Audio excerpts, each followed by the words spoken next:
നമസ്കാരം. ഇന്ന് നമ്മൾ നോക്കുന്ന ടോപ്പിക്ക് ഇൻകം ടാക്സിലെ ചില ഇമ്പോർട്ടൻ്റ് ആയിട്ടുള്ള ടേംസ് ആണ്. Tax planning, tax avoidance, tax evasion and tax management. ഇതൊക്കെ എന്താണെന്ന് നമുക്ക് ഡീറ്റെയിൽഡ് ആയിട്ട് നോക്കാം. First one, tax planning. Tax planning means a person can reduce the tax liability by utilising the deductions, exemptions, rebates and relief allowed in the Act and rules. Reducing tax liability by availing the benefit offered in tax provisions in a legally approved manner is called tax planning. It is an honest approach to reduce tax by applying the provisions and moral of law. അതായത് tax planning എന്ന് പറയുന്നത് നിയമപരമായ മാർഗങ്ങളിലൂടെ എക്സംഷൻസും ഡിഡക്ഷൻസൊക്കെ ഉപയോഗിച്ചുകൊണ്ട് ഒരാൾ അയാളുടെ tax liability കുറയ്ക്കുന്നുണ്ടെങ്കിൽ അതിനെയാണ് നമ്മൾ ടാക്സ് പ്ലാനിങ് എന്നതുകൊണ്ട് അർത്ഥമാക്കുന്നത്. നമുക്കറിയാം, ഇൻകം ടാക്സിനകത്ത് നമ്മൾ ടാക്സ് കാൽക്കുലേറ്റ് ചെയ്യുന്ന സമയത്ത് ധാരാളം ഡിഡക്ഷൻസും റിബേറ്റ്സൊക്കെ നമുക്ക് അലൗഡാണ്. അപ്പോൾ ഇത്തരത്തിൽ നിയമം അനുശാസിക്കുന്ന രീതിയിൽ ഡിഡക്ഷൻസ് ഉപയോഗിച്ചുകൊണ്ട് നമ്മുടെ ടാക്സ് ബാധ്യത കുറയ്ക്കുന്നതിനെയാണ് ടാക്സ് പ്ലാനിംഗ് എന്ന് പറയുന്നത്. എക്സാമ്പിൾ പറയുകയാണെങ്കിൽ 18C മുതൽ 18U വരെ നമുക്ക് ധാരാളം ഡിഡക്ഷൻസ് അലൗഡാണ്. അതുപോലെ തന്നെ ഇൻകം ഫ്രം സാലറിയും ഹൗസ് പ്രോപ്പർട്ടിയൊക്കെ കാൽക്കുലേറ്റ് ചെയ്യുന്ന സമയത്ത് നമുക്ക് സ്റ്റാൻഡേർഡ് ഡിഡക്ഷനായിട്ട് ഒരു പർട്ടിക്കുലർ എമൗണ്ട് കുറച്ച് കാണിക്കാൻ വേണ്ടി പറ്റും. ഇതാണ് ടാക്സ് പ്ലാനിംഗ് എന്ന് പറയുന്നത്. Next, tax avoidance. It is another device adopted to reduce the tax liability. Reduce tax liability by using the loopholes of income tax. It is an act of dodging tax without actually breaking the law. Immoral in nature, which involve bending the law without breaking it. Taking unfair advantages of the shortcomings in the tax law. Example donations, different investment etcetera. അതായത് tax avoidance എന്ന് പറയുന്നത് ലീഗലായിട്ടുള്ളൊരു method തന്നെയാണ്, പക്ഷേ ഇത് immoral നേച്ചറാണ്. നമുക്ക് മറ്റൊരാൾക്ക് advice ചെയ്തു കൊടുക്കാൻ വേണ്ടി പറ്റില്ല. എക്സാമ്പിൾ പറയുകയാണെങ്കിൽ നമുക്ക് നിയമത്തിലെ ലൂപ്പ് ഹോൾസൊക്കെ ഉപയോഗിച്ചുകൊണ്ട് നമ്മുടെ ടാക്സ് ലൈബിലിറ്റി കുറച്ച് കാണിക്കാൻ വേണ്ടി പറ്റും. തന്ത്രപരമായ മാർഗത്തിലൂടെ ടാക്സ് കുറച്ചുകൊണ്ട് നിയമം ബ്രേക്ക് ചെയ്യാതെ നമ്മുടെ ടാക്സ് ലൈബിലിറ്റി കുറയ്ക്കുന്നതിനെയാണ് ടാക്സ് അവോയ്ഡൻസ് എന്ന് പറയുന്നത്. ഇതിനകത്ത് നമ്മൾ എക്സാമ്പിൾ പറയുകയാണെങ്കിൽ നമ്മൾ ഒരു പർട്ടിക്കുലർ സ്കീമിലേക്ക് ഇൻവെസ്റ്റ്മെൻറ്റ് നടത്തുന്നത്, അതുപോലെ തന്നെ ഡൊണേഷൻസ് നടത്തുന്നത്, ഇതൊക്കെ നമുക്ക് ടാക്സ് അവോയ്ഡൻസിൻ്റെ കീഴിൽ വരുന്നതാണ്. ഇത് ലീഗലായിട്ടുള്ളൊരു മെത്തേഡാണെങ്കിൽ പോലും ഇതൊരിക്കലും മറ്റൊരാൾക്ക് നമുക്ക് അഡ്വൈസ് ചെയ്ത് കൊടുക്കാൻ വേണ്ടി പറ്റുന്ന ഒന്നല്ല. അടുത്തതാണ് ടാക്സ് ഇവേഷൻ.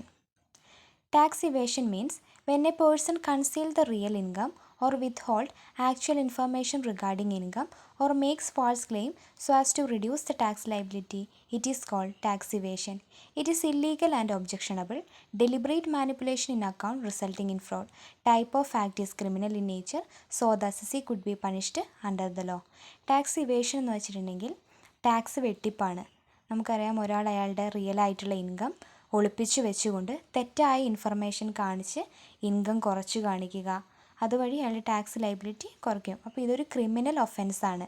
നിയമത്തിനുള്ളിൽ പിടിക്കപ്പെട്ട് കഴിഞ്ഞിട്ടുണ്ടെങ്കിൽ നമ്മൾ വലിയൊരു എമൗണ്ട് നമ്മൾ ഫൈനായിട്ട് അടയ്ക്കേണ്ടി വരും. അപ്പം തടവ് ശിക്ഷയൊക്കെ ലഭിക്കാവുന്ന ഒരു കുറ്റമാണ് ടാക്സ് ഇവേഷൻ എന്ന് പറയുന്നത്. അപ്പം ടാക്സ് ഇവേഷൻ വഴി ഒരാൾ അയാളുടെ എക്സ്പെൻസസ് ഒക്കെ കൂട്ടി കാണിക്കുക, യഥാർത്ഥത്തിലുള്ള ഇൻകം കുറച്ച് കാണിച്ചുകൊണ്ട് അവരുടെ ടാക്സ് ബാധ്യത കുറയ്ക്കുകയാണ് ചെയ്യുന്നത്. ഇതൊരു ഇല്ലീഗലായിട്ടുള്ളൊരു മെത്തേഡാണ്, അതുപോലെ തന്നെ ഇമ്മോറൽ ആയിട്ടുള്ള ഒരു മെത്തേഡും കൂടിയാണ് ടാക്സ് ഇവേഷൻ എന്ന് പറയുന്നത്. നെക്സ്റ്റ് നമുക്ക് നോക്കാം tax management.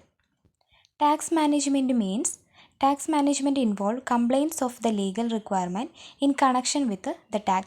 It refers to the management of finance for the purpose of paying tax, deals with the filing return in time, getting the account audited, deducting the tax at source, etc.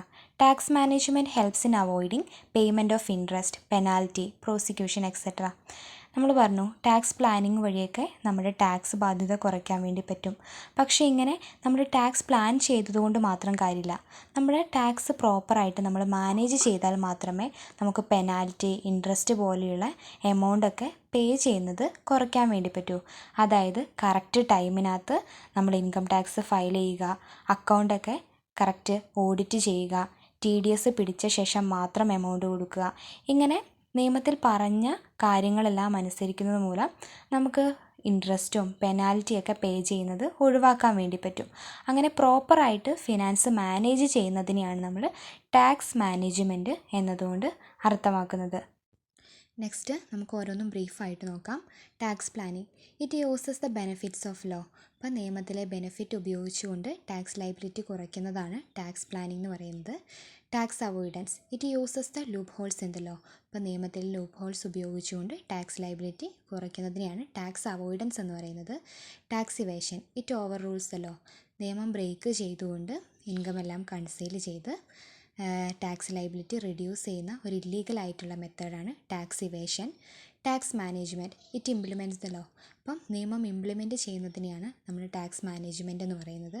അതായത് നമ്മൾ പ്രോപ്പറായിട്ട് tax plan ചെയ്തതുകൊണ്ട് മാത്രം കാര്യമില്ല, finance എങ്ങനെ manage ചെയ്യുന്നു എന്നുള്ളത് important ആയിട്ടുള്ള ഒന്നാണ്. അപ്പോൾ അതാണ് ടാക്സ് മാനേജ്മെൻറ്റിൽ പറയുന്നത്. അപ്പം എല്ലാവർക്കും മനസ്സിലായെന്ന് വിചാരിക്കുന്നു. Thank you.